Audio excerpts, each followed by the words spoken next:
All right, folks, welcome. This is section 3.6. We're working on numerical integration. I told you we were going to do three things: the midpoint rule, the trapezoid rule, and Simpson's rule. And I am here to tell you today, Simpson's rule is canceled. Sorry, Simpson. I've just run out of oomph, and I having to drop something because I can't. I'm a little bit overwhelmed right now. So Simpson's rule. Sorry, Simpson's rule. You're I love you, but you got to go.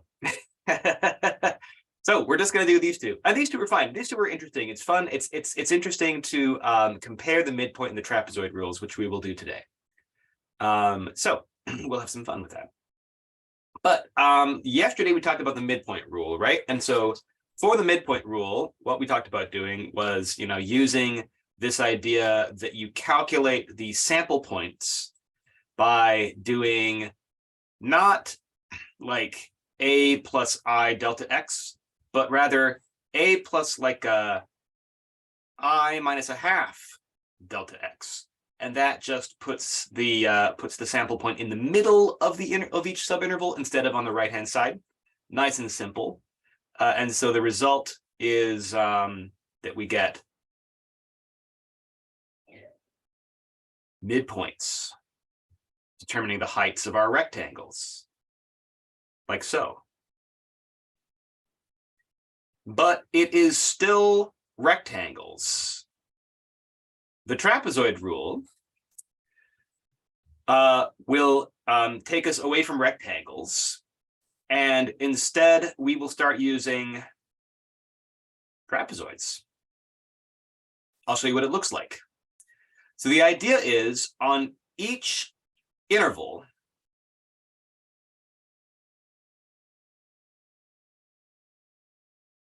we are going to connect the points on the graph of the function by straight lines, like so.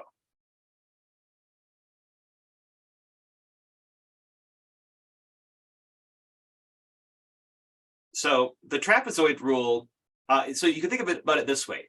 For the midpoint rule, and also the regular Riemann sums we did last semester, it approximates the function by piecewise constant functions.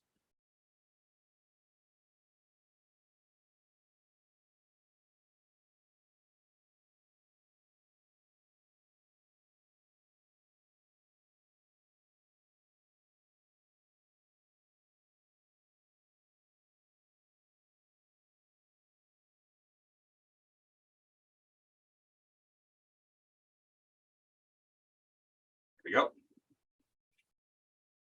Trapezoid rule approximates the function by piecewise linear functions. So instead of flat line, flat line, flat line, flat line, which are all horizontal flat lines, right? Instead, it's going to be straight line, straight line, straight line, straight line. But the straight lines are all like connected and, at different angles, right? They're all linear instead of all being constant. That makes sense?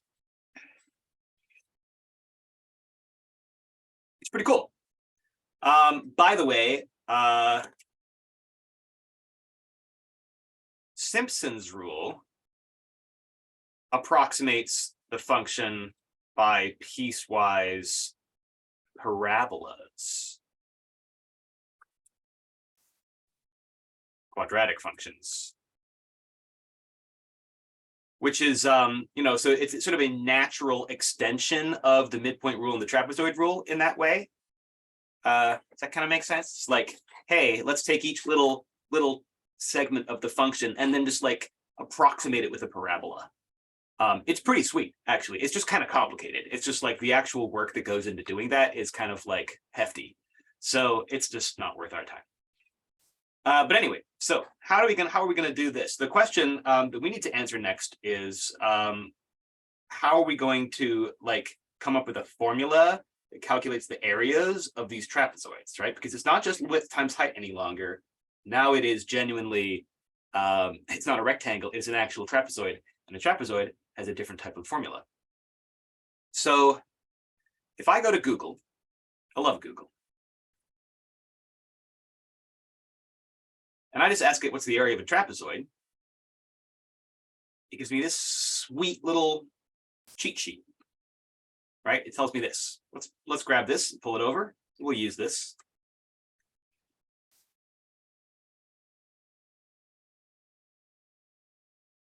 There we go. Here's what Google says about the area of a trapezoid. I guess maybe be a little bit bigger. It says that if you have like a A and a B as like the two sort of different side lengths, right? Maybe it's sort of like a trapezoid is like a rectangle, except that the two parallel sides are of different lengths potentially. What we're basically doing here is averaging those, right? Like we're averaging A plus B over 2. And then multiply that by the width h, right?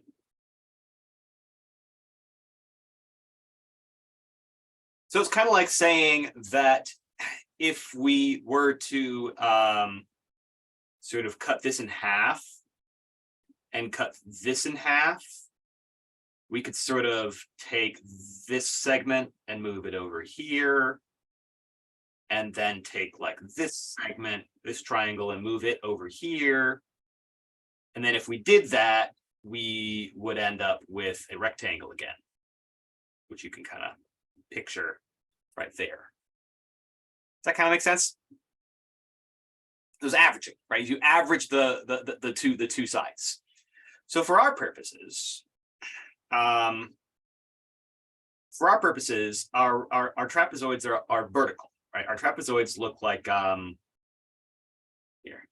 Let's make our trapezoid. It's going to look like that, like that, like that.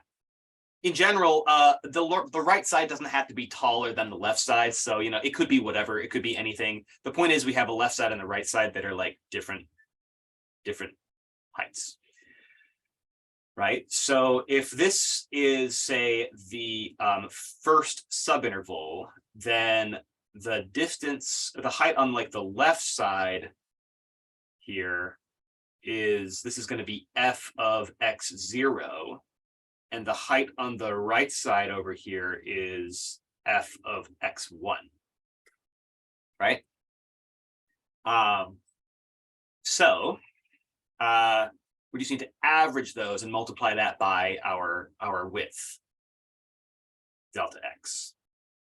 So the area, let's call it T of 1. So the area of trapezoid 1 here would be f of x0 plus f of x1 all over 2, averaged that, and then times delta x. Right? So so this is how we're going to change it. Instead of just taking delta x times a single function value, we're taking delta x times the average of 2 function values. Okay? Kind of cool. Kind of cool. It actually, you know, I just realized that it's kind of neat because it's almost like instead of putting the average inside the function, you're putting the average outside the function, right? Midpoint is where you're averaging inside the function, and trapezoid is where you're averaging outside the function. That's actually kind of a neat little comparison there. I've never thought of that before. Okay. So if we do this with our second rectangle, right? This was our first rectangle. If we do this with the second rectangle, T of 2, like trapezoid, area of trapezoid 2. What I'm doing here is T of I equals area of trapezoid I. So T of 2 is going to be like f of x1 plus f of x2, right? We're taking sort of the left height and the right height. Trapezoid 2 has x1 on the left and x2 on the right. Averaging those and multiplying them by delta x. T of 3, f of x2 plus f of x3. Okay, so let me make that a little clearer there. Average x2 and average on the left and the right, it's 2 and 3, delta x, and so on. Okay, and dot dot dot down to t of n. The nth trapezoid is going to be f of x n minus 1 plus f of xn all over 2 times delta x.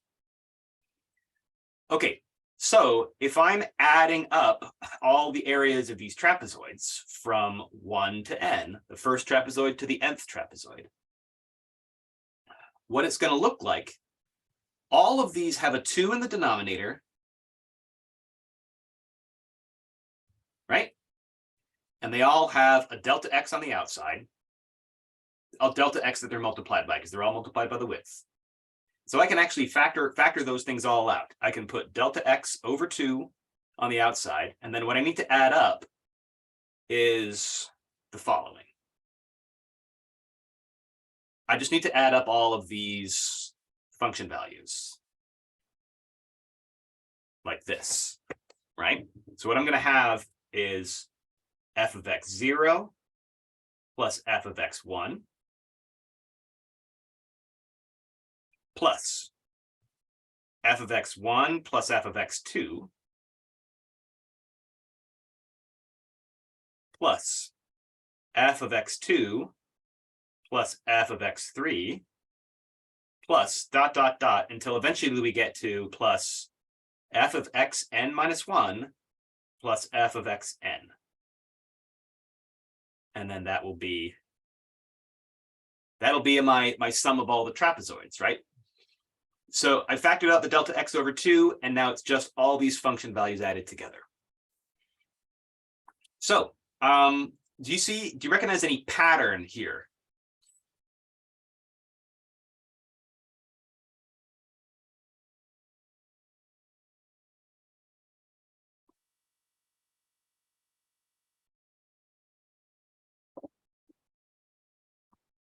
Wes has got it in the chat for us. It's 2 of everything except for the first one and the last one. 2 of everything except n, which is the last one, and 0, which is the first one. Yep, and as Hayden points out, the left point of each trapezoid is the right point of the previous one, or the other way around. The right, well, whichever way, it's one way. It's like the right hand endpoint of each trapezoid is the left endpoint of the next trapezoid. So yeah, so that's why they're getting doubled, right? So these function values, these heights, most of them are being added twice. Just the first one and the last one that are only added a single time.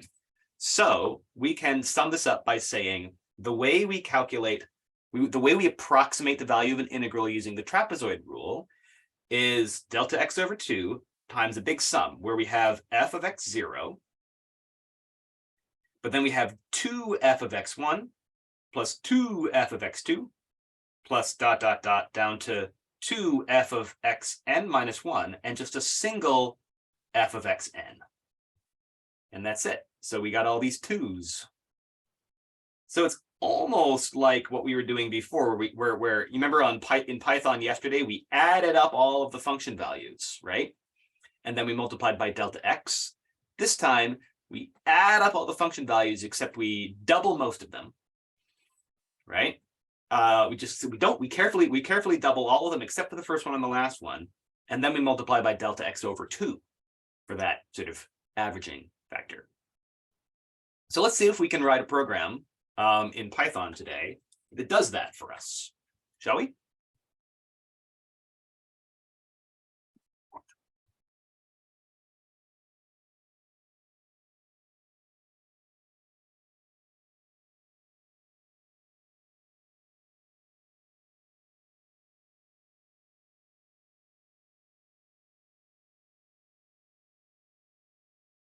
So I'm going to get back what I had last time.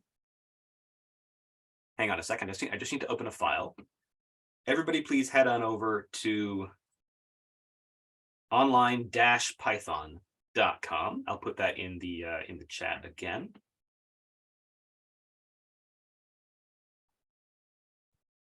Online-python.com.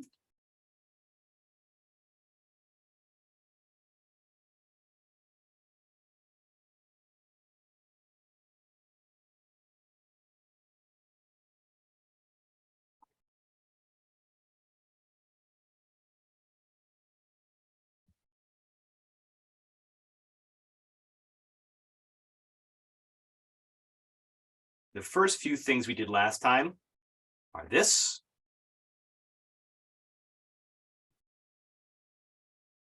Okay. If you'd like, I'm copying into the chat the things we did last time. Okay. So you should be able to copy paste that from the chat. Can you copy from the chat?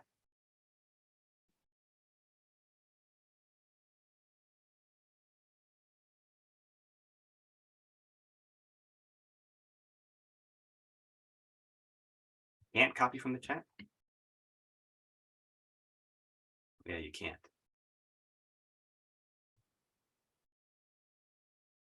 Dang. Okay. Well, if you'd like, so please just type in this stuff into the chat again. Everybody take a second to get that back in there. That's what we need. And for the purpose of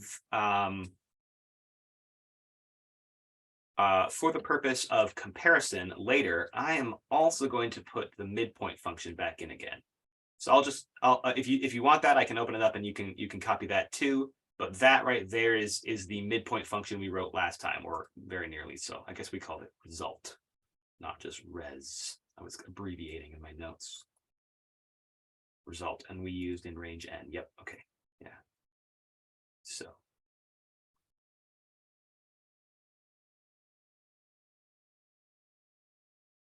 Okay, so I just want the highlighted part there is what we got to get back. So we're getting back to, just our, and you can put in any A and B values you want. I'm using n equals 100, but you can use whatever, and we'll make adjustments to these. The point is we just need to make sure that we've defined our function and we've like initiated the variables A, B, and N. Everybody with me caught up to this point here?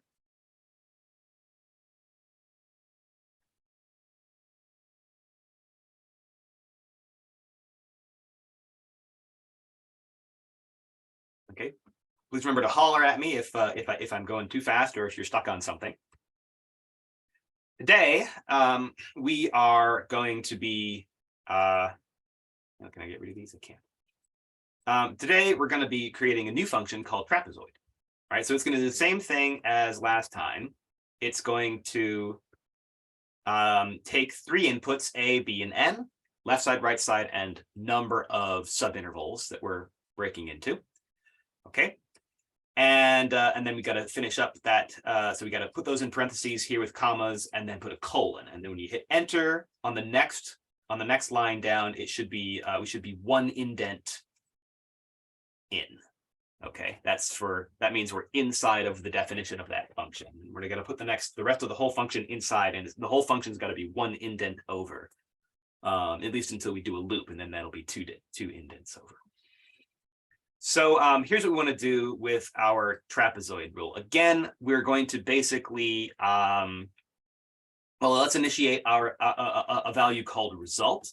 Give it a starting value of 0. That is going to be keeping track of what we add up, just like we did yesterday. So this is just sort of a temporary variable that we're going to use for summing up function values. So then we're going to need to, again, calculate the delta x. That's going to be important. We'll call it h again. So we'll compute that here. H is equal to b minus a in parentheses, and then divided by n with a single forward slash there. You don't need spaces. Sometimes I put spaces in. I do a lot of spacing. You don't need spaces. But I just sort of do it for readability. Okay.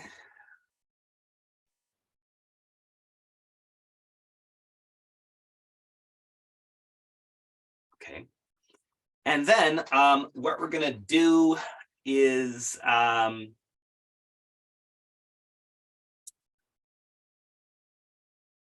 like in the midpoint rule, we're going to sort of have this x, which is going to start at one point and then we'll move it forward. With the midpoint rule, we started at a plus a half delta x, right? And then we pushed it forward by delta x every time. So we were skipping from midpoint to midpoint to midpoint to midpoint, right? With this time, what we're going to do is we're going to start at a, and again, push forward by delta x every time we iterate. So, so we will be going just instead of the midpoints, we'll just be going point to point to point to point, right? x0 to x1 to x2 to x3. So we're just going to start right at x0, which is a. So our initializing of x will go x equals a. Just that. Okay. So now we're going to do a loop again. Another for loop like we did last time for I in range, and we'll start with range n, although we might adjust that a little bit. For I in range n, what we're going to be doing each time is we're going to be adding the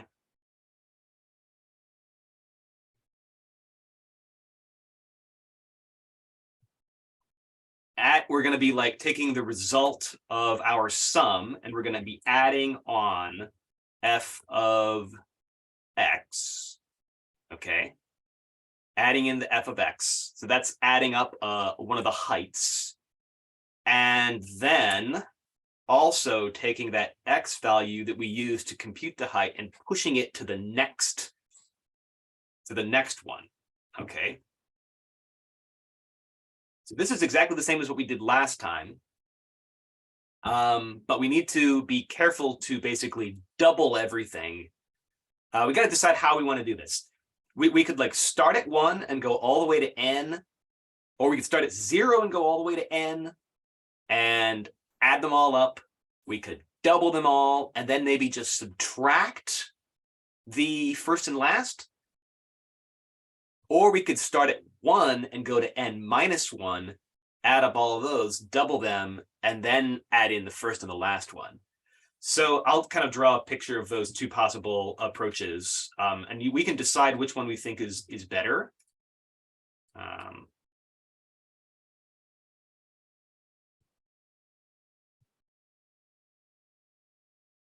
So what I'm saying is we could, one, add up all of the numbers, f of x0 plus f of x1 plus ... all the way to f of xn.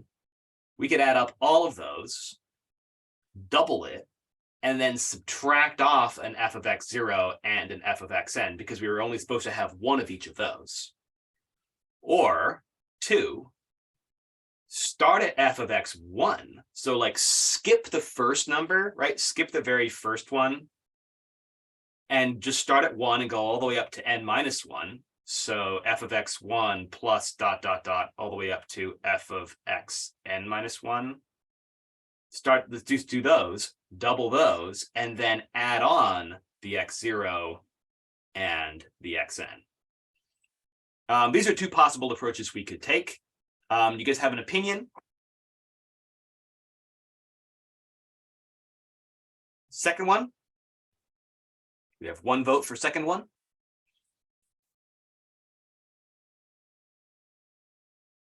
Got another vote for second one. This one seems less redundant, right? It's like there's literally fewer additions to do. So from a computing standpoint, there's less redundancy, there's less operations to do. Hypothetically, it takes less time. It's pretty minimal because we're just talking about evaluating the function at like 2 extra places. But I mean, every time you evaluate a function, that could potentially take a lot of work, depending on how complicated the function is. So yeah, let's reduce the number of operations we need to do and just do it this way. So what that means is in our program, we want to start by just adding up from I equals 1. No, from I. We want to just do like, yeah, I equals 1 up to n minus 1. So we got two things we've got to change. One is we might want to change our initialization of x. So right now we have x starting at the left-hand endpoint, which is, this is x0, right? So if we actually want to skip x0 and start at x1, then we could change this to be a plus h. And if we do a plus h, now this is x1. That makes sense? Starting at x1. So now what we're going to be doing is now we've got to make sure that what we're doing here is right. How many of these should we be doing? Do we want it? So right now, range n, what that by default does goes from 0 to n minus 1. But what we want to do is go from 1 to n minus 1, right? So to fix that, what you can do is the range function that we're using here also accepts 2 inputs. And if you give it 2 inputs like this, it interprets the first one as the starting number, and the last one is the ending condition, the ending number, or like it actually goes up to, but not including that number. So if you include 2 numbers in range, then yeah, it goes from this to 1 less than that. Does that make sense? So now range 1 to n goes from 1 to n minus 1. So that's what we can do to adjust the number of times through this loop. Does that make sense? So if we come out of the loop now, go on to our next line and delete so that we are back on the same tab level that we were before. This for loop is done. After this for loop is done, the result value, okay, here, this should now be equal to like all of this, or not all of that. It should be equal to all of this, right? F of x1 plus f of x2 plus ... up to f of x n minus 1. So now what we need to do here is double it and add on the first and last. Okay, so the first thing we'll do is result. We got a double result. And you know how last time we did like this plus equals thing? So that's what we're doing up here is plus equals. That means like add on something and then reassign the value to be whatever the new thing is you got after adding. So it's like result gets updated to be result plus f of x, right? We're going to do the same idea here, except we're going to do result is going to update its value to be what it used to be times 2. And you can use times equals to do that. So I'm going to type result times equals 2. Again, this is shorthand for result equals result times 2. In other words, previous value of result gets multiplied by 2, and then that new value updates and gets stored in the variable result. So the shorthand, again, result times equals 2. So that doubles it. And now we can add to it f of the left endpoint. We called it x0 over on the whiteboard, but actually it's just a. And also f of b, right? F of a is the leftmost side and f of b is the rightmost side. So we'll just do that. And I think that's it for results. So now what we've done is added up all those function values, all those heights, right? So that's now what we have is all of this. And all we got to do is multiply by this here, delta x over 2.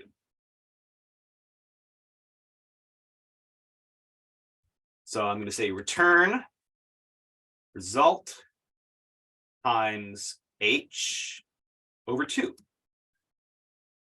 And that should do it. Okay. Take a look at that.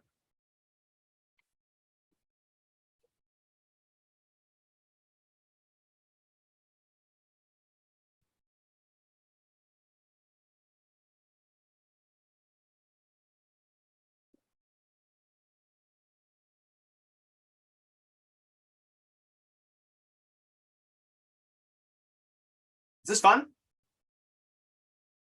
I kind of like programming.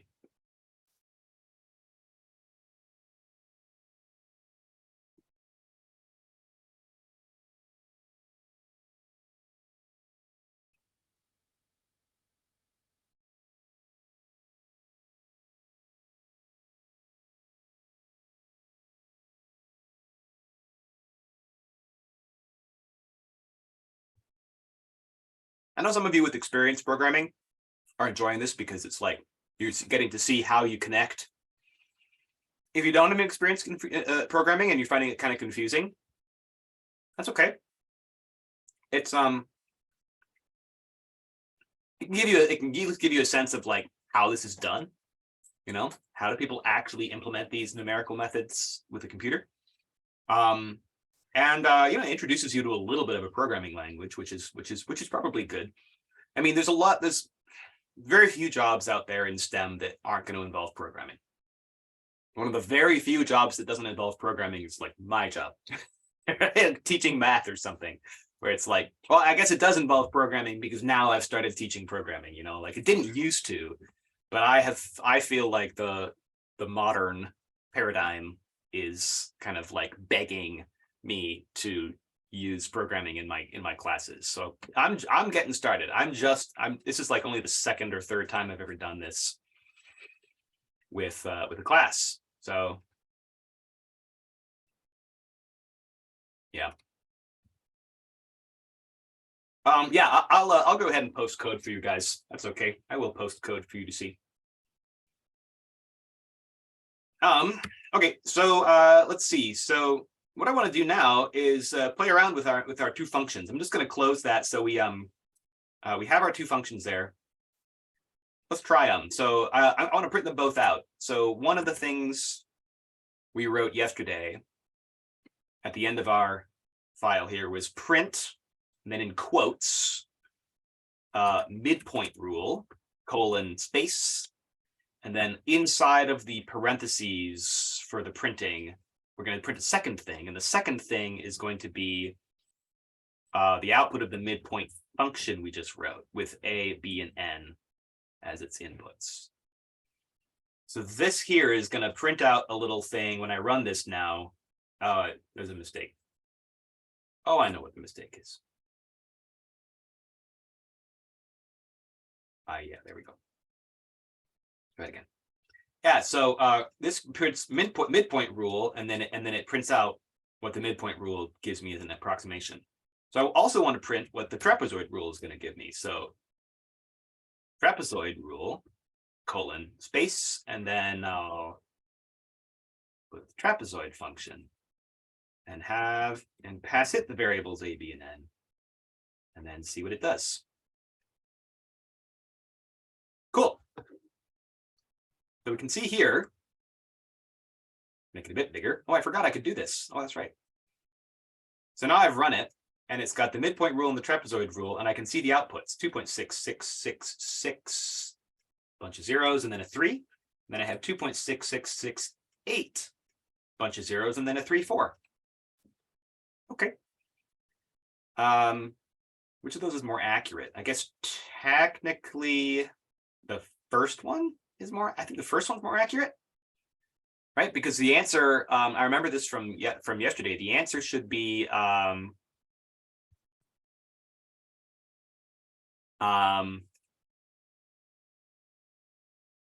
answer should be,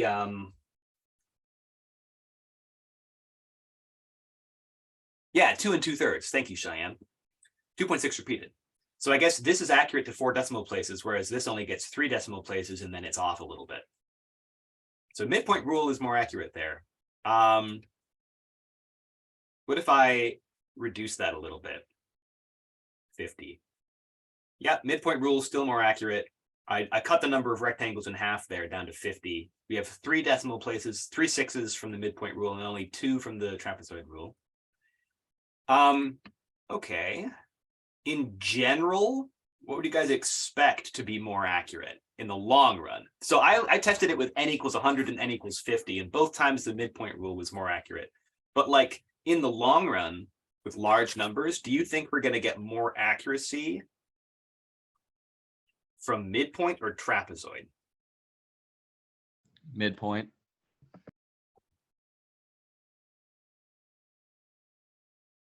Really?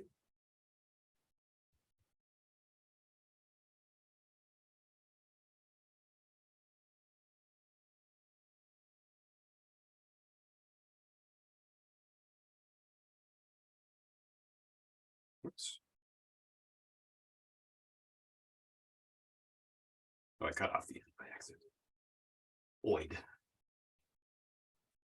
So the question, let's draw 2 little pictures.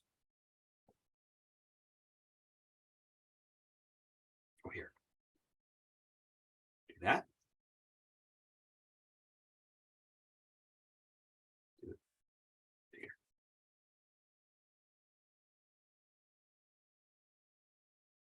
Oh, come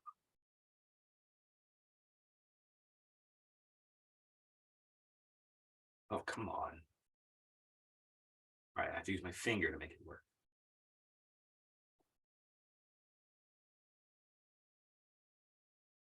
Okay, so let's say we have some sort of, like, maybe something like that. Yeah, that'll do.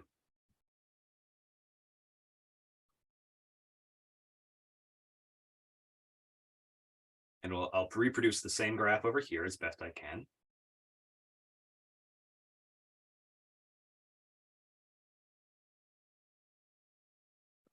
And then I'm going to fix the right side. So right now, those are both look like midpoint rule, but I'm going to fix the right side so that it's going to become the trapezoid rule.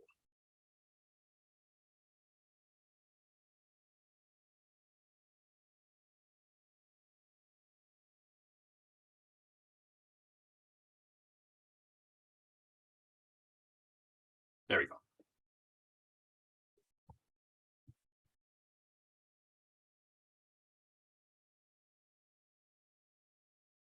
Okay, so the question is, which rule is going to be going to give us a more accurate approximation, the trapezoid rule or the midpoint rule?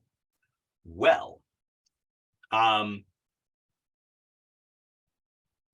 it looks like votes are, somebody said midpoint right away on chat. I don't know, I didn't catch who that was. But then over here, oh, sorry, not on the chat, I meant on voice. But then over here on the chat, I see some votes for trapezoid coming in. Joe points out that the trapezoid will more closely match the tangent line. And Issa makes a comment about Simpson's rule. Yes, that's correct. You're right. You're right about Simpson's rule, Issa. Simpson's rule is more accurate than either of these. Approximating with parabolas is better than approximating with straight lines or horizontal straight lines. You would think that the more, like, the higher degree polynomial you're approximating with, the better, right? And in general, that is true. If you approximate with cubic functions, which you can do if you have enough data points, you can approximate each little interval with cubic functions, and then it gets slightly better. Basically, the higher degree polynomial you're using to approximate, the more like nuance you can capture in the curve. Okay, it's kind of like you can take into consideration the position, or you can take into consideration the velocity, the position and the velocity, Or you can take into consideration position, velocity, and acceleration, and you get more nuance, right? You describe the motion more accurately. Or you can do position, velocity, acceleration, and jerk, and then now you're capturing even more nuance, right? It's kind of like kind of similar to that. But there's actually something surprising about the midpoint versus the trapezoid rule, and I'll show you what it is. This one looks like it's a much closer approximation of the curve, but we can actually take the midpoint rule and turn that into a similar close approximation of the curve. And the way it works is this point here where the midpoint is being calculated, we could look at a tangent to the curve at that point. It would look something like, see if I can graph it properly. It would look something like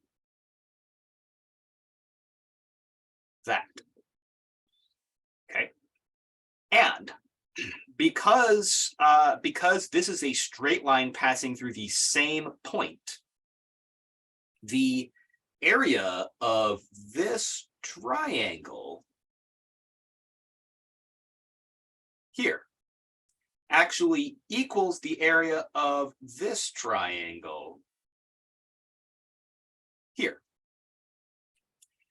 And so it's sort of like a seesaw right here. If we have this little seesaw action going on at this point, what we get is the same area, right? If we cut it out of here, if we like subtract it from here and we add it to here, it's still the same area.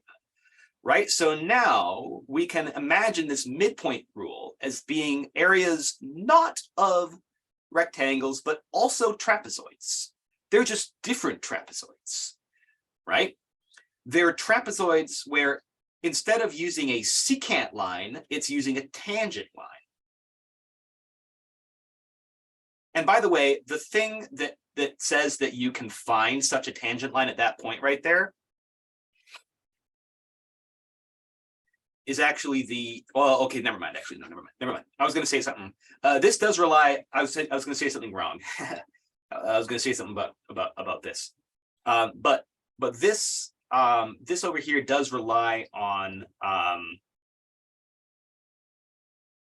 like the function being differentiable.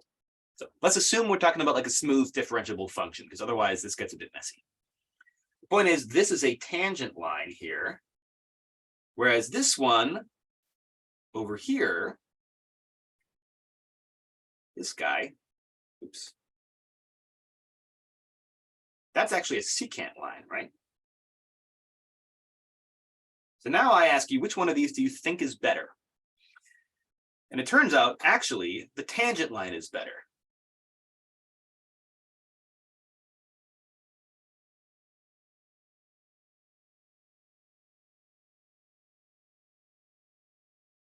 Surprisingly, midpoint approximations are actually better than trapezoid approximations. And here's why. If you, let's take that actual point right there and sort of reproduce that tangent line.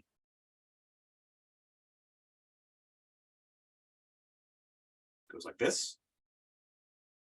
There we go. I actually meant for that to be red. Make that red. Okay, so the question is, which of these has more error? Well,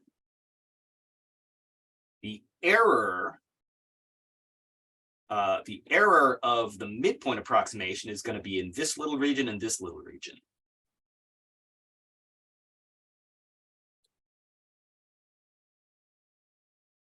In pink.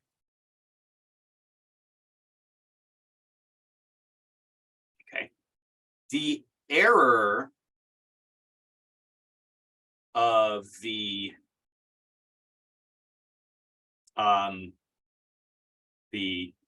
trapezoid approximation is going to be this region here in brown. Make that sort of light color.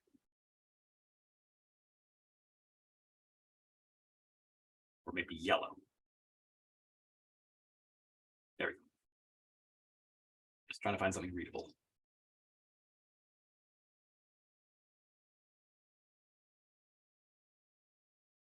Trapezoid error.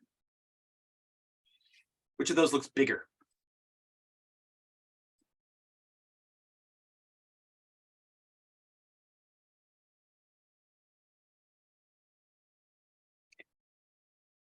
The trapezoid error looks bigger, doesn't it? It's kind of hard to tell. The trapezoid error is bigger. And the reason it has to do with the curvature. And maybe I draw a more pronounced curve, it might be more obvious, right? If I go like this, and I do my like tangent line like that, versus the secant line like this, okay, and this one goes all the way out to there. Oops, all the way out to like there. Okay.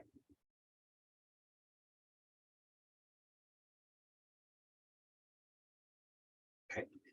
If you were to cut this, if you were to take this like and cut it in half, okay, this sort of shape, whatever this, it's not a parallelogram, but it's like a quadrilateral. If you were to it's gonna be close to a parallelogram, because it's not exactly a parallelogram. It's going to be because, you know, like the tangent line and the secant line might not have the same slope. But as delta x gets smaller, the tangent line and the secant line are going to approach each other, because that's the definition of a tangent line, is that the secant lines get close to it. So it might not be a parallelogram, but it's close to a parallelogram. Okay, and it's going to get closer to a parallelogram as we go closer. So if I actually were to like cut that in half, it would be like that. I could cut it in half diagonally there, or I think I can cut it in half this direction, like this as well. And so if I were to do that, that would be like sort of like half of it is here, and half of it is over here. Oops. Half of it is like under here. But you can see that the error of that like tangent line approximation from the midpoint rule is actually smaller, because it's not the entirety of that. It's actually only this part, right?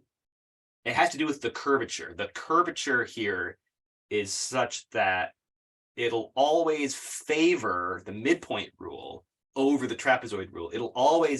Curvature is always sort of like curving away from the tangent line and towards the secant line, which is going to make less error over here on the tangent side, right? And more error over here on the secant side. Does that make sense? I'm not doing this as super rigorously. I'm trying to do this very just intuitive, on an intuitive level, and just using sort of geometry reasoning. But that's kind of the gist of it. It's super cool. Yeah. So in the case of midpoint versus trapezoid, midpoint actually is the winner. Yeah. All right. So that's the end of our lesson for today. I hope you've enjoyed. I hope you learned some cool stuff. I will see you guys all next week. I'm working on putting out a exercise set 3, which is going to be mostly on the things we will be doing next week. In the meantime, your exercise set 2 is due tonight, and I'll be giving you feedback over the weekend.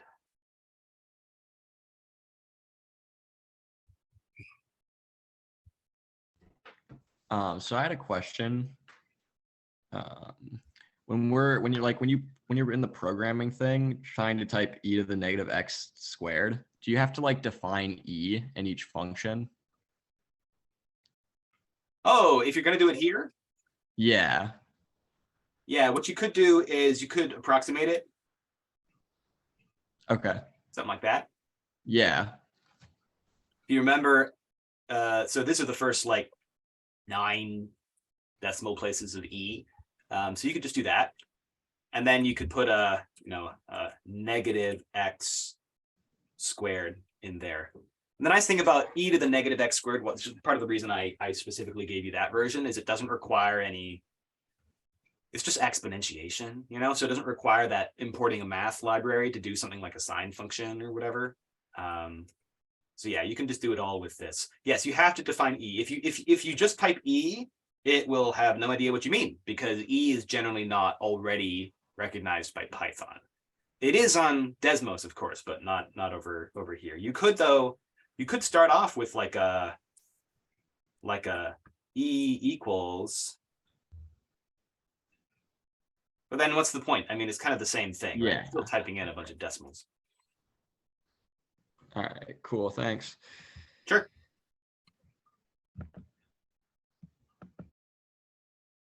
Mark, you asked about doing it on Desmos with the trapezoid rule.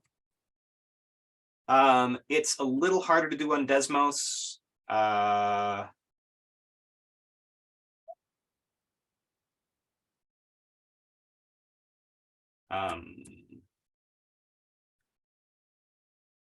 It's a little harder to do in Desmos because you're going to have to figure out how to do it in terms of like I. Although actually, I think you should be able to do. Oh, you know how we had the sort of averaging thing here, like f of the ith minus 1 thing plus f of the ith thing all over 2. And then times our like delta x. You should be able to basically do it like that, where you know you can just do the averaging of the function values and have it just compute that. You just got to have your g. So you just got to define a g function to basically give you the right hand endpoint of the ith. Like you can have g of I be the right hand endpoint formula.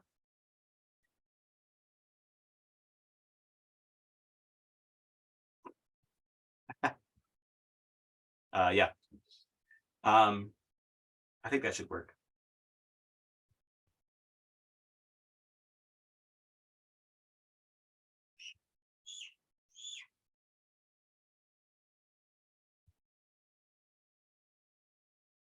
I think I'm gonna stop the recording.